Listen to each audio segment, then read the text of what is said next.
Shivam associates ಮಾಲೀಕ ಶಿವಾನಂದ ನೀಲನ್ ಅವರು ಮತ್ತೆ 5 ದಿವಸ ಪೊಲೀಸರು ವಶಕ್ಕೆ ಪಡಿಸಿಕೊಂಡಿದ್ದಾರೆ. ನಿನ್ನೆ 9 ಗಂಟೆಗೆ ಕೋರ್ಟಿಗೆ ಹಾಜರುಪಡಿಸಿದ ನಂತರ ಇವರು ನಮಗೆ ಸಹಕಾರ ಮಾಡ್ತಾ ಇಲ್ಲ, ಇನ್ನೂ ನಮಗೆ ಕಸ್ಟಡಿ ಕೊಡಿ ಅಂತ ಕೊಟ್ಟಿದ್ದಾರೆ. ಅದು ಕಸ್ಟಡಿಯಲ್ಲಿ ಅಂದರೆ ಮಾಳಮಾರುತಿ ಪೊಲಿಟಿಷಿಯನ್ನಲ್ಲಿ ಅವರಿದ್ದಾರೆ. ಅವರು ಜಪ ಮಾಡ್ತಾ ಇದ್ದಾರೆ, ಶಿವಮ್ ಧ್ಯಾನವನ್ನು ಮಾಡ್ತಾ ಇದ್ದಾರೆ. ಸರಿಯಾಗಿ ಉತ್ತರವನ್ನು ಇಂದು ಕೂಡ ಕೊಡ್ತಾ ಇಲ್ಲ. ಹೀಗೆ ಮುಂದುವರೆದರೆ ಅವ್ರನ್ನ ಮತ್ತೆ 5 ದಿವಸ ಕಸ್ಟಡಿಗೆ ಪಡೆಯುವಂಥ ಸಾಧ್ಯತೆ ಕೂಡ ಅಲೆಗಳು ಹೇಳ್ತೇವೆ. ಇನ್ನು ಪದೇ ಪದೇ ನಾವು ಒಂದು ಮಾತನ್ನು ಹೇಳ್ತಾ ಇದ್ದೇವೆ. ನಾನು ಮತ್ತು ಇನ್ನೊಂದು ವಾಹಿನಿ, ಯೂಟ್ಯೂಬ್ ವಾಹಿನಿ, ಈ ಪ್ರಕರಣವನ್ನು ಬೆಳಕಿಗೆ ತಂದಿದೆ. ಇದು ಎಲ್ಲರಿಗೂ ಗೊತ್ತಾಗುತ್ತೆ. ಅವ್ರು ಹೇಳ್ತಾರೆ ಸೇಬೆಗೆ ಒಂದು ಅನಾಮಧೇಯ ಪತ್ರ ಬಂದಿತ್ತು, ಅಲ್ಲಿಂದ ನಮಗೆ ಬಂತು, ನಾವು ತನಿಖೆ ಮಾಡಿದ್ವಿ. ಎಲ್ಲ ಸುಳ್ಳು ಇರ್ಬೋದು, ಸತ್ಯನೂ ಇರ್ಬೋದು. ಆದರೆ ನಮ್ಮ ವರದಿ ಬಂದ ನಂತರ ಎಚ್ಚೆತ್ಕೊಂಡಿದ್ದಾರೆ ಅಂತ ಹೇಳ್ಬೋದು. ಇಷ್ಟು ಮಾತ್ರ ನಿಜ. ಯಾಕಂದ್ರೆ ಎಲ್ಲ 100% ವರದಿಯನ್ನು ಅವ್ರಿಗೆ ಕೊಟ್ಟಿದ್ದಾರೆ. ಅವ್ರು ಏನು ಮಾಡಿದ್ದಾರೆ, ಈಗ ಎ ಸಿ ಮೂಲಕ 150 ಪುಟಗಳ ವರದಿಯನ್ನು ಡಿ ಸಿ ಅವ್ರು ಸಲ್ಲಿಸಿದ್ದಾರೆ. ಡಿ ಸಿ ಅವರು ಸರ್ಕಾರಕ್ಕೆ ಸಲ್ಲಿಸಿದ್ದಾರೆ. ಸರ್ಕಾರ CBI ಅವರಿಗೆ ಕೊಟ್ಟಿದ್ದಾರೆ. CBI ನಿನ್ನೆ ಎಂಟ್ರಿ ಆಗಿದೆ. ಅಲ್ಲಿ CBI DIG ಅವರು ಈ ಪ್ರಕರಣವನ್ನು ಡಾಕ್ಟರ್ ಭೀಮಾಶಂಕರ್ ಗುಳೇದವರು, ಅವರು DIG ಅವರು CBIದು ಅವರು ಕಡತಗಳನ್ನು ಪಡೆದಿದ್ದಾರೆ. ಮುಂದೇನು ಅಂತ ಕೇಳ್ಬೋದು. ಮುಂದೇನು ನಮಗೆ ಗೊತ್ತಿದೆ, ಅದನ್ನು ಹೇಳುವಂತಿಲ್ಲ. ಯಾಕಂದ್ರೆ ನ್ಯಾಯಾಲಯ ವ್ಯಾಪ್ತಿಯಲ್ಲಿ ಇರೋದ್ರಿಂದ ಅದನ್ನು ಹೇಳಲಿಕ್ಕೆ ಬರೋದಿಲ್ಲ. ಆದರೆ ಸತೀಶ್ ಜಾರಕಿಹೊಳಿ ಅವರು ನಿನ್ನೆ ಒಂದು ಸುಳ್ಳನ್ನು ಹೇಳಿದರು. ಅವ್ರಿಗೆ ಗೊತ್ತೇ ಇಲ್ಲ 5 ಕೋಟಿಗೂ ಮೇಲೆ ಹೆಚ್ಚಿತ್ತಂದ್ರೆ CID ಕೊಡ್ತಾರಂತ. ಅಲ್ಲದು ಸ್ವಾಮಿ, ಅಲ್ಲ. ನೀವು ಮಂತ್ರಿ ಆಗಿದ್ರೆ 50 ಕೋಟಿ ಮೇಲೆ ಇತ್ತಂದ್ರನ CID ಕೊಡ್ಲಿಕ್ಕೆ ಬರ್ತಿತ್ತದು. ಡಿ ಸಿ ಅವರು ಅದನ್ನು ಹೇಳಿದ್ದಾರೆ.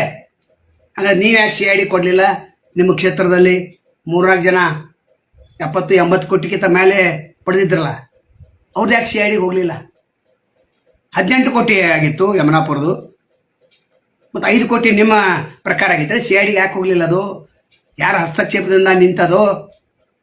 ಇನ್ನೂ ಒಂದು 100 ಕೋಟಿ ತೆಗೆದುಕೊಂಡು ಹೋಗಿರಲ್ಲ ಸಂಜು ನಾಯ್ಕ್ ಅಂತ, ಇನ್ನೂ ನಾಪತ್ತಿದ್ದಾನೆ. ಅವನು ಯಾಕೆ ಹಿಡಿದಿಲ್ಲ? ಹಿಡಿದೇ ಇರೋದಕ್ಕಿಂತ ಅದ್ರ ಹಿಂದೆ 2 ಕೈವಾಡಿದೆ. ಪೊಲೀಸರು ಅದನ್ನು ಹೇಳಬೇಕು. ಕೇವಲ ಕಚೇರಿ ಸೀಲ್ಸ್ ಮಾಡಿದ್ದಾರೆ ಅಷ್ಟೇ. ಆತ ಎಲ್ಲಿದ್ದಾನೆ ಪೊಲೀಸರಿಗೆ ಗೊತ್ತಿದೆ ಅಂತ ನಮ್ಮ ಸುದ್ದಿ. ಆದರೆ ನಾವು ಹುಡುಕ್ತಾ ಇದ್ದೇವೆ ಅಂತ ಅವ್ರು ಹೇಳ್ತಾರೆ. ಇರಲಿ. ಇನ್ನು ಡಿ ಸಿ ಅವರು ತಮ್ಮ ಕೆಲಸವನ್ನು ಚಾಕಚಕ್ಯತೆಯಿಂದ ಮಾಡಿದ್ದಾರೆ ಅಂತ ಪೊಲೀಸ್ ನಗರ ಆಯುಕ್ತರು ಕೂಡ ನಮ್ಮವರದೇ ಆದರ್ಶವೇ ರೇಡ್ ಮಾಡಿದ್ದಾರೆ ಅಂತ ನಾವು ಧೈರ್ಯವಾಗಿ ಹೇಳ್ತೇವೆ. ಯಾಕಂದ್ರೆ 1.5 ತಿಂಗಳಿಂದ ನಾವು ವರದಿಯನ್ನು ಮಾಡ್ತಿದ್ದೇವೆ. ಆದರೆ ಈತ ಕೊಡಗೈ ದಾನಿದ್ದ, ಬಡವರ ಬಂಧು ಇದ್ದ, ಯಾರು ವಿರುದ್ಧ ಮಾತಾಡ್ತಾ ಇರಲಿಲ್ಲ. ಆದರೆ ಕಡೂರು ಭಾಷೆನೇ ಏನಾಯ್ತು, ಸ್ವಲ್ಪ ಎಡವಟ್ಟಾಗಿ ಹೋಯ್ತು. ಅದು ಸಿಡಿದ ರಾಜಕಾರಣಕ್ಕೆ ಪ್ರಾರಂಭ ಆಯ್ತು. ಇಲ್ಲಿ ರಾಜಕಾರಣಿಗಳು ಕೂಡ ಅಡಗಿದ್ದಾರೆ ಅಂತ ಒಂದು ಸುದ್ದಿ ಇದೆ. ಅದು ಹಿಂದಿನ ನಾಳೆ ಹೊರಗೆ ಬರ್ತಿದ್ದವು. ಇನ್ನು ಉಡುಗೊರೆ ಕೊಟ್ಟವರು, ಕಾರ್ ಗಿಫ್ಟ್ ಕೊಟ್ಟವರು, ನಂತರ ಪಾಕೆಟ್ದಲ್ಲಿ ದುಡ್ಡು ಕೊಟ್ಟವರು, ಅದು ಲಿಸ್ಟ್ ಅವ್ರಿಗೆ ಸಿಕ್ಕಿದೆ. ಒಟ್ಟಾರೆ ಎಲ್ಲ ಚೆಕ್ಗಳು, ಬಾಂಡ್ಗಳು, ಈ ಥರ ಸಾಮಗ್ರಿಗಳು ಮತ್ತು ಮೊಬೈಲ್ ಕೂಡ ಆತನ ವಶಪಡಿಸಿಕೊಂಡಿದ್ದಾರೆ. ಇನ್ನು ಅನೇಕರು ಬಾಂಬೆದಲ್ಲಿ ಕೂತು ಅಥವಾ ಇತರ ಕಡೆ ಕೂತು ಶಿವಮ್ಮ ಪರವಾಗಿನ ಬ್ಯಾಟಿಂಗ್ ಮಾಡ್ತಾರೆ. ನೀಲನ್ ಅವರು ಒಳ್ಳೆಯ ಮನುಷ್ಯ, ಬಡವರಿಗೆ ಏನಾದರೂ ಆಗಬೇಕು, ನೀವು ಎಚ್ಚೆತ್ಕೊಡ್ರಿ, ಈ ದುಷ್ಟ ರಾಜಕಾರಣಿಗಳಿಂದ ದೂರ ಇರಬೇಕು ಅನ್ನೋಂಥ ಎಚ್ಚರಿಕೆಯನ್ನು ಕೊಟ್ಟಿದ್ರು. ಅದು ಈಗ ಮುಳುವಾಗಿದೆ. हेलो मीडिया टीम, सबसे पहले तो आप लोगों को बहुत बहुत धन्यवाद. मेरा नमस्कार. मेरा नाम रोहित अग्रवाल है. मैं महाराष्ट्र से थाने के ज़िले से बात कर रहा हूँ. अभी मैंने जस्ट न्यूज़ सुना है जो हमारे सभी मीडिया कर्मचारी कवर कर रहे हैं. शिवानंद गिरी नीलनवार, CMD ऑफ शिवम एसोसिएट्स. तो मैं आप लोगों को बताना चाहता हूँ कि शिवा सर किसी के साथ कभी कोई गलत नहीं किया. हर एक गरीबों को, जिनका बहुत कमज़ोर वर्ग है जो समाज का, उनको साथ लेकर चला. जो भी इन्वेस्टमेंट हमने किया है, मैं खुद एक एक्स सर्विसमैन हूँ. कभी ऐसा नहीं है, पूरे लॉकडाउन में हमें पैसा आते रहा, कंटिन्यू पैसा आ रहा है, लोग विश्वास कर रहे हैं, उनका टीम बढ़ रही है. तो यहाँ पर कोई FIR यदि पुलिस में करे, कोई कंप्लेंट करे, तो ये एक्शन हो, ये सही है. लेकिन ये पॉलिटिकली इन्फ्लुएंस है और ये सरासर एक्सटॉर्शन करने जैसी चीज़ें हैं जो कि पुलिस या तो फिर वहाँ के पॉलिटिकल लोगों की तरफ से हो रहा है। ये पूरा जग जानता है, ये सभी लोग जानते हैं कि जब तक किसी भी चीज़ को लेके कंप्लेंट हो, कोई गवर्नमेंट के से लोन उठाया वो रिपेमेंट ना किया हो, या किसी बंदे के साथ फ्रॉड किया और उसने कोई एफआईआर किया और जब पुलिस एक्शन करे तो ठीक है, लेकिन कर्नाटका पुलिस गवर्नमेंट के हाथों बिकी हुई है और वो इंटेंशनली ये सब चीज़ें करने की कोशिश कर रही है कि कुछ एक्सटॉर्शन का मनी इनके जेब में जाए, नहीं तो कहीं पर भी इस चीज़ को लेके कोई प्रॉब्लम या कोई कंप्लेंट जनता की नहीं है। ये सरासर किसी भी एक सिस्टम को डिस्टर्ब करना और लोगों में उनकी बढ़ती हुई जो एक रुचि है या उनका जो सम्मान है उसको कम करने की कोशिश है, क्योंकि कांग्रेस का तो पलड़ा हर जगह से तो निकल चुका है, ये मैं नहीं बोल रहा हूँ, ये देश गवाह है, लेकिन अभी कर्नाटक कांग्रेस को भी ये डर है। तो मैं यही कहना चाहूँगा कि मेरे इस ऑडियो क्लिप को भी आप वायरल करें, या तो बेंगलुरु के किसी भी मीडिया कर्मचारी को बोलिए कि ये मेरा नंबर है, मेरे से संपर्क करें। यहाँ पे हज़ारों नहीं 10,000 लोग आपको महाराष्ट्र से इसके बारे में रिप्लाई करेंगे। आपका स्टेट तो करेगा ही करेगा, उसके अलावा महाराष्ट्र स्टेट भी शिवानंद सर के साथ जो है वो पूरे दमखम के साथ खड़ा है। आप यहाँ पर आपके नज़दीकी कोई भी ऑफिस के कोई कर्मचारी हो, रिप्रेजेंटेटिव हो महाराष्ट्र में, आप भेज सकते हैं। जय हिंद, जय शिवम एसोसिएट, ओम नमः शिवाय।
ಈ ನಾವೇನು ಕೇಳ್ತೇವೆ ಉಸ್ತುವಾರಿ ಮಂತ್ರಿಗಳಿಗೆ, ಇಂಥ ಎಷ್ಟು ಪ್ರಕರಣಗಳು CID ಹೋಗಿಲ್ಲ?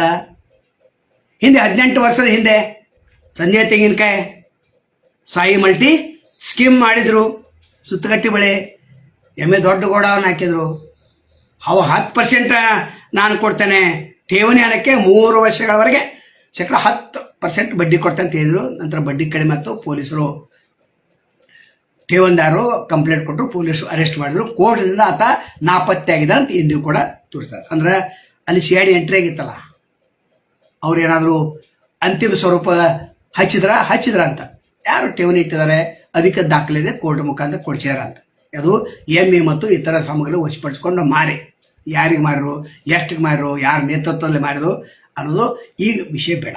ಅದಾದ ನಂತರ ಕಡತನಾಳ ಕೋಳಿ ಸಾಕಾಣಿಕೆ ಹೆಸರಿನಲ್ಲಿ ಸಾಂಗ್ಲಿಯಲ್ಲಿ ಕಚೇರಿ ತೆಗೆದ, ಗಡಿ ಭಾಗದ ರೈತರನ್ನ ಮೋಸ ಮಾಡಿದ, ಅದು 1 ಕಿಲೋ ಮಟನಕ್ಕೆ 900 ರೂಪಾಯಿ ತೆಗೆದುಕೊಳ್ತಾನೆ, ನಂತರ 1 ಅಂಡಿಗೆ 20 ರೂಪಾಯಿ ಖರೀದಿ ಮಾಡ್ತಾನೆ ಅಂತ ಹೇಳಿದ, ಆತ ಕೂಡ ನಾಪತ್ತೆ ಆದ. ಇನ್ನು ಮೈಕ್ರೋ ಫೈನಾನ್ಸ್ನಿಂದ ದುಡ್ಡನ್ನು ಕೊಡ್ತೇನೆ ಅಂಥೇಳಿ ಹೆಂಗಸರನ್ನ ಮೋಸ ಮಾಡಿದವರು ಎಷ್ಟು ಅನೇಕ ಜನ. ಬೆಳಗಾವಿ ಉಸ್ತುವಾರಿ ಏನು ಕ್ಷೇತ್ರ ಇದೆ ಅಲ್ಲೇ ಆಗೈತಲ್ಲ, ಅವರು ಕೂಡ ಅರೆಸ್ಟ್ ಆಗಿದ್ದಾರೆ, ಕೋರ್ಟಿನ ಜಾಮೀನು ತಂದರೆ. ಈಗ ಅವರು ಕೂಡ ಬಿಂದಾಸಾಗಿ ಅಡ್ಡಾಡ್ತಾ ಇದ್ದಾರೆ. ಇನ್ನು ಶಿವಮ್ ಅಸೋಸಿಯೇಟ್ಸ್ ಬರೋಣ. ಇನ್ನು ಕಾರ್ ಗಿಫ್ಟ್ ಕೊಟ್ಟವ್ರ ಪರಿಸ್ಥಿತಿ ಏನು? ಅವರು ಏನು ಶಿವಾನಂದ್ ನಿಲ್ಲನ್ ಅವ್ರ ಜೊತೆ ಏನು ಕಾರ್ ಗಿಫ್ಟ್ ಕೊಟ್ಟಿದ್ರು, ಫೋಟೋಗಳನ್ನು ತರಿಸ್ಕೊಂಡಿದ್ರು, ಅದನ್ನ ಡಿಲೀಟ್ ಮಾಡಿದರೆ. ನಿನ್ನೆ ಸುದ್ದಿಯಲ್ಲಿ ನಾವು ಹೇಳಿದೆ. ಸದ್ಯಕ್ಕೆ ಮಾಳ ಮಾರುತಿ ಪೊಲಿಟಿಷಿಯನ್ನಲ್ಲಿರ್ತಕ್ಕಂಥ ನಿಲ್ಲನ್ ಅವ್ರದ್ರೆ ಅವರು ಬೇಗನೆ ಉತ್ತರ ಕೊಡಬೇಕು. ಏನು ಎಷ್ಟು ರೀತಿ ಉತ್ತರ ಕೊಡಬೇಕು ಹೇಳಬೇಕು, ನಾವೆಲ್ಲ ಉತ್ತರ ಕೊಟ್ಟಿವಂತೆ. ಮತ್ತು ಪೊಲೀಸ ಏನು ಕೋರ್ಟಿಗೆ ಹಾಜರುಪಡಿಸ್ತಾರೆ ಪೊಲೀಸರು. ಅವಾಗ ಹೇಳಬೇಕು ಎಲ್ಲ ಉತ್ತರ ಕೊಟ್ಟಿದ್ದಾನೆ, ನನಗೀಗ ನೀವು ಬಿಟ್ಟು ಬಿಡ್ಬೇಕಂತ ನೇರವಾಗಿ ಹೇಳ್ಬೇಕು ಅವರು. ಎಲ್ಲ ಉತ್ತರ ಏನು ಕೊಡ್ಬೇಕು ಎಲ್ಲ ಕೊಟ್ಟಿದ್ದಾನೆ, ಕಡ್ತಗಳನ್ನು ಕೊಟ್ಟಿದ್ದಾನೆ, ಪರಿಶೀಲನೆ ಮಾಡಲಿ, CID ಎಂಟ್ರಿ ಆಗಿದೆ ಹೇಳ್ಬೇಕು ಅವರು. ನನ್ನ ಕಡೆ ಏನು ಹೇಳೋದಕ್ಕೆ ಕೇಳೋದಕ್ಕೆ ಏನಿಲ್ಲ, ಎಲ್ಲ ಕೊಟ್ಟಿದ್ದಾನೆ. ಅವ್ರು ಮತ್ತೆ ಪೊಲೀಸ್ ಕಸ್ಟಡಿಗೆ ಕೇಳೋಂಥ ಸಾಧ್ಯತೆ ಹೆಚ್ಚಿದೆ. ಯಾಕಂದ್ರೆ ಇವ್ರು ಜಪ ತಪ ಮಾಡ್ಕೊತ ಕೂತ್ರೆ ಅದು ಆಗೋದಿಲ್ಲ. ಪೊಲಿಟಿಷಿಯನ್ ಜಪ ತಪ ನಡೆಯಂಗಿಲ್ಲ, ಅಲ್ಲೇನು ಉತ್ತರನ ಕೊಡಬೇಕಾಗ್ತದೆ. ಉತ್ತರ ಕೊಡದೆ ಹೋದರೆ ಅವ್ರು ಮತ್ತೊಂದು ಅರ್ಜಿ ಸಲ್ಲಿಸ್ತಾರೆ, ಇಲ್ಲ ಸರ್ ಕೇವಲ ಧ್ಯಾನವನ್ನು ಮಾಡ್ತಾ ಇದ್ದಾರೆ ಅಂತೇಳಿ. ಏನು ಜಪಾನ್ ಬೆಡ್ಡ, ಚೀನಾ ಬೆಡ್ಡ, ಅದು ಅಲ್ಲಿ ರಾಜಕಾರಣಿಗಳು ಹೆಚ್ಚಾಗಿದ್ದರು, ಡಿ ಸಿಗಳು ಹೆಂಡ್ತಿದ್ರು, ಎಸಿಗಳು ಹೆಂಡ್ತಿದ್ರು, ತಹಶೀಲ್ದಾರ್ ಹೆಂಡ್ತಿದ್ರು, ದೊಡ್ಡ ಪ್ರಮಾಣದಲ್ಲಿ ಇಡ್ತು. 70,000 ಬೆಡ್, 80,000 ಬೆಡ್ಗೆ. ಸುರೇಶ್ ಅಂಗಡಿ ಕೂಡ ಪ್ರೊಪರೈಟರ್ ಇದ್ರು. ಎಲ್ಲ ಮುಗೀತು. ಅವ್ರೇನು ನಡು ಇದ್ರಲ್ಲ, ಅವ್ರಿಗೆ ಏನಾಗಲಿಲ್ಲ, ಮತ್ತು ಯಾರಿಗೂ ಏನಾಗಲಿಲ್ಲಲ್ಲ. ಅದು ಮೋಸ ತನಿಖೆ ಸಹಿತ ಆಗಲಿಲ್ಲ. ಆಶ್ಚರ್ಯ ಅಂತಂದರೆ ಅವ್ರು ಏನೇನು ವಿಡಿಯೋಗಳನ್ನು ಹೇಳಿದರೆ ಅವರ ಪರವಾಗಿ, ಶಿವಾನಂದ ನೀಲವ್ರ ಪರವಾಗಿ ಅದನ್ನು ಕೂಡ ಹಾಕ್ತೇವೆ. ಇಂಟರ್ನೆಟ್ ಸಮಸ್ಯೆ ಇದೆ. ಇನ್ನು 100 ಕೋಟಿ ಅದು ಈಜಿ ಡೈಲ್, ಅದು ಎಲ್ಲರ ಕಣ್ಮುಂದೆನೇ ಹೋಗಿಬಿಟ್ರಲ್ಲ. APMC ಪೊಲಿಟಿಷನ್ದಲ್ಲಿ ಇನ್ನೂ ಹುಡುಗಿದ ಅಂತಿದೆ, ಅದನ್ನು ಕಂಡು ಹಿಡ್ಲಿಕ್ಕೆ ಆಗಲಿಲ್ಲ. CID ಎಲ್ಲ ಯಾವುದೂ ತನಿಖೆನ ಕೂಡ ಆಗಲಿಲ್ಲ, ಇನ್ನೂ ಓಡಿ ಹೋಗಿದ್ದಾರೆ ಅಂತಿದೆ. ಅಲ್ಲಿ MLC ಯಾರು ವಿವೇಕರಾವ್ ಪಾಟೀಲ್ ಕೇಳಲ್ಲ, ಅವರು ಕೂಡ ದುಡ್ಡು ಹೂಡಿದ್ರು. ಕಡಿಮೆ ಹಣಕ್ಕೆ ಹೆಚ್ಚು ಬಡ್ಡಿ ಬರ್ತದೆ ಅಂತ ಆಶೆಕ್ಕಾಗಿ ನೀವೇನು 25 ವರ್ಷದಿಂದ ಬೆಳಗಾವ್ದವು ಏನು ನೀವು ಮಾಡತ್ತಿರಲ್ಲ, ಅದು ಜನ ಎಚ್ಚೆತ್ಕೊಳ್ಬೇಕು, ಇಂಥವ್ರೊಂದು ದೂರ ಇರಬೇಕು. ಅದರ ಶಿವಾನಂದ ನಿಲ್ಲನವರು ಅವ್ರು ಏನೂ ಮಾಡಲಿಲ್ಲ, ಸಿಕ್ಕರು, ಕೈಯಾಗಿ ಸಿಕ್ಕರು, ಎನ್ಕ್ವೈರಿಗೆ ಹಾಜರಾಗಿದ್ದಾರೆ, ಬಡವರು ಬಂದು ಅನ್ಸ್ಕೊಂಡಿದ್ದಾರೆ. ಅವ್ರ ವಿರುದ್ಧ ಠೇವಣಿದಾರರು ಯಾರು ತಕರಾರು ಇನ್ನೂ ಕೊಟ್ಟಿಲ್ಲ. ಆಚಾರ ಅಂತಂದರೆ 35,000 ಜನ ಹುಡಿದಾರ ಅಂತ ಹೇಳ್ತಾರೆ. ಒಬ್ಬರಿಗೆ ಕೊಡಬೇಕಾಗಿತ್ತಲ್ಲ ಮೋಸ ಮಾಡಿದರೆ, ಕರೆಕ್ಟ್ ಟೈಮ್ ಬರ್ತಿತ್ತು ಅದು ಬಡ್ಡಿ. ಇನ್ನು ಇಲ್ಲಿ ಯಾವ ರೀತಿ ವಾದ ಮಂಡನೆ ಮಾಡ್ತಾರೆ ಕೋರ್ಟ್ದಲ್ಲಿ, ಶಿವಾನಂದ ನೀಲನವ್ರ ಪರವಾಗಿ ವಕೀಲರು ಏನು ಹೇಳ್ತಾರೆ ಕಾದು ನೋಡ್ಬೇಕು. ಒಟ್ಟಾರೆ ಜಾಮೀನು ಸಿಕ್ಕ ನಂತರ ಯಾವ ರೀತಿ ಪರಿಸ್ಥಿತಿ ಮತ್ತೆ ಸರಳ ಒಂದು ಸ್ಥಿತಿಗೆ ಬರ್ತಿದೆ ಅಂತ ಅವರೇ ಹೇಳಿದ್ದಾರೆ. ಒಟ್ಟಾರೆ ಇದು ರಾಜಕೀಯ ಷಡ್ಯಂತ್ರ ಇದೆಯಾ ಕಾದು ನೋಡ್ಬೇಕು. ಇನ್ನೂ 2 ಪ್ರಕರಣಗಳಿವೆ, ನಾವು ಹೇಳಿದೆವು ನಿನ್ನೆ ವಿಡಿಯೋದಲ್ಲಿ. ಅವ್ರನ್ನೂ ಕೂಡ ಸೇಮ್ ಹೇಳ್ರಿ, ಈ 3.5% ಬಡ್ಡಿ ಕೊಡ್ತಿರು, ಅವ್ರು 5% ಕೊಡೋರದಾರಲ್ಲ ಇಬ್ಬರು, ಅದೆಲ್ಲ ಹೇಳಿದೆವಲ್ಲ ನಾವು ನಿನ್ನೆ ವಿಡಿಯೋ ತೆಗೆದು ನೋಡ್ರಿ. ಪೊಲೀಸ್ ಆಯುಕ್ತರು ತೆಗೆದು ನೋಡ್ರಿ, ಅವ್ರ ಮೇಲೇನೋ ರೀಡ್ ಮಾಡಿರಲ್ಲ ಎಲ್ಲ, ಅಲ್ಲಿ ಕೂಡ ಸೇಮ್ ಇದೆ. ಮತ್ತು ಅವ್ರನ್ನ ಯಾಕೆ ಬಂಧನ ಮಾಡಲಿಲ್ಲ ಅಂದರೆ ಇವರು ಪೊಲೀಸ್ ವಿರುದ್ಧ ಮತ್ತು ಭ್ರಷ್ಟಾಚಾರ ವಿರುದ್ಧ ಹೋರಾಟ ಮಾಡಿದರು. 2020 MLA ಆರಿಸ್ತಾರಲ್ಲೇನ, ಮುಖ್ಯಮಂತ್ರಿ ಆಗಲೇನ, ನನ್ನ ದೊಡ್ಡ ಸಾಮ್ರಾಜ್ಯ ಇದೆ, 15,000 ಬಂದೂಕುಗಳಿಲ್ಲ ಅಂತ ಏನು ಹೇಳಿದ್ರು. ಬಂದೂಕಲ್ಲ, 15,000 ಮಾಜಿ ಸೈನಿಕರು ಬಂದೂಕ್ ಟೈಪ್ ನಮ್ಮ ಹಿಂದೆ ಬೆಂಬಲಕ್ಕಿದ್ದಾರೆ ಅಂತ ಅರ್ಥ. ಅದೇನು ಕೇಸ್ ಆಗೋದಿಲ್ಲ, ಇದು ಒಂದೇ ಒಂದು ಹೇಳಿಕೆ ಸಾಕು.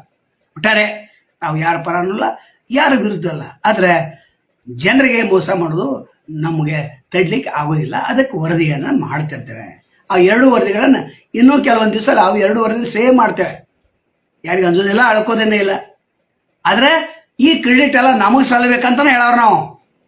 ಸೋಷಿಯಲ್ ಮೀಡಿಯಾದವರು ಹೇಳಂಗಿಲ್ಲ, ದಿನಪತ್ರಿಕೆಯವರು ಬರೆಯಂಗಿಲ್ಲ, ನಂತರ TVದವ್ರ ಅನ್ಕ ಎಲ್ಲ ಆದ ನಂತರ ಬಂದ್ರವ್ರು.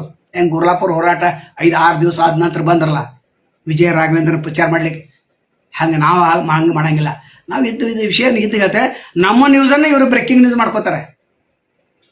ನಮ್ಮ ನ್ಯೂಸನ್ನು TV ಚಾನಲ್ ಬ್ರೇಕಿಂಗ್ ನ್ಯೂಸ್ ಮಾಡ್ಕೊಳ್ತಾ ಇದ್ದಾರೆ. ಅಧಿಕೃತವಾದ ವರದಿ ನಾವು ಕೊಡೋರು. 25% ಪೊಲೀಸರು ನಮ್ಮ ವರದಿಯನ್ನು ಓದ್ತಾ ಇದ್ದಾರೆ, ನೋಡ್ತಾ ಇದ್ದಾರೆ. CIDದವ್ರು ನೋಡ್ತಾ ಇದ್ದಾರೆ, ಪೊಲೀಸರು ಇಂಟೆಲಿಜೆನ್ಸ್ ನೋಡ್ತಾ ಇದೆ. ಸರ್ಕಾರಕ್ಕೆ ದಿನ ನಾವು ಏನು 4-5 ಲಾವ್ ಮಾಡ್ತೇವೆ, ಎಲ್ಲ ವರದಿ ಸರ್ಕಾರಕ್ಕೆ ಹೋಗ್ತಾ ಇದೆ. ಒಂದು ವಿಂಗ ಇದೆ, SP ಅವ್ರು ಗಮನಿಸ್ತಾ ಇದ್ದಾರೆ, ನಗರ ಆಯುಕ್ತರು ಗಮನಿಸ್ತಾ ಇದ್ದಾರೆ. ಹೀಗಾಗಿ ನಾವು ಏನದು ವಿಡಿಯೋ ಮಾಡಿದ್ರೆ ಅಧಿಕೃತ ಇರ್ತೈತಿ. ಒಟ್ಟಾರೆ ಈ ಪ್ರಕರಣ ಎಲ್ಲಿ ಹೋಗಿ ಮುಡ್ತಿ ನೋಡಬೇಕು. ಎಲ್ಲ ಕಡತಗಳನ್ನು CIDಗೆ ಹಸ್ತಾಂತರಿಸಿದ್ದಾರೆ. ಇನ್ನು DIG ಡಾಕ್ಟರ್ ಭೀಮಾಶಂಕರ್ ಗುಳ್ಳೆದವರು ಎಲ್ಲ ಗೊತ್ತಿದೆ, ಇಲ್ಲಿನ ಪ್ರಕರಣ, ಇಲ್ಲಿ ವಾತಾವರಣ ಎಲ್ಲ ಗೊತ್ತಿದೆ. ಅವರು SP ಅವರಿದ್ದರು. ಈಗ ಅವ್ರು ಏನು ಮಾಡ್ತಾರೆ, ಯಾವ ರೀತಿ ವರದಿಯನ್ನು ತಯಾರು ಮಾಡ್ತಾರೆ, ಕೋರ್ಟ್ಗೆ ಯಾವ ರೀತಿ ಹಾಜರುಪಡಿಸ್ತಾರೆ, ಇದು ಕಾದು ನೋಡಬೇಕಾದ್ರೆ CIDದಿಂದ ಹಿಂದಿನ ಪ್ರಕರಣಗಳಲ್ಲಿ ಏನೂ ಆಗಿಲ್ಲ, ಏನು ಸಿಗ್ಬೇಕಂತ ನ್ಯಾಯ ಸಿಕ್ಕಿಲ್ಲ. ಇಲ್ಲೂ ಕೂಡ ಬೇನಾಮಿ ಹಣ ಹೂಡಿದವರು ಅವ್ರು ಹೆಂಗೆ ಮುಂದೆ ಬರ್ತಾರೆ, ಅಧಿಕೃತ ಮುಂದೆ ಬರೋದು ಅವ್ರದಷ್ಟು. ನೀವು ಇವ್ರು ಏನು ಸೀಜ್ ಮಾಡಿದಾರಲ್ಲ ಆಸ್ತಿ ಪಾಸ್ತಿ, ಇನ್ನೂ ಏನು ಸೀಜ್ ಮಾಡಿಲ್ಲ, ಇನ್ನೂ ಸಿಗಬೇಕಾಗಿದೆ. ರಿಯಲ್ ಎಸ್ಟೇಟ್ ಅಂತ ಹೇಳ್ತಾರೆ, ಮೀನುಗಾರಿಕೆ ಇಲಾಖೆ ಅಂತ ಹೇಳ್ತಾರೆ. ಅಲ್ಲಲ್ಲಿ ಒಂದು ಡಿಜಿಟಲ್ ಪ್ಲಾಟ್ಫಾರ್ಮ್ ಮಾಡಿದರು, ಅಲ್ಲೆಷ್ಟು ದುಡ್ಡು ಖರ್ಚು ಇದು ಮಾಡಿದ್ದಾರೆ, ಕ್ಯಾಶ್ ಎಷ್ಟು ಸಿಕ್ತು ಏನೂ ಇನ್ನೂ ಹೇಳಿಲ್ಲ. ಒಟ್ಟಾರೆ ಹೇಳುವಂಥ ವಿಷಯ ಅಲ್ಲ.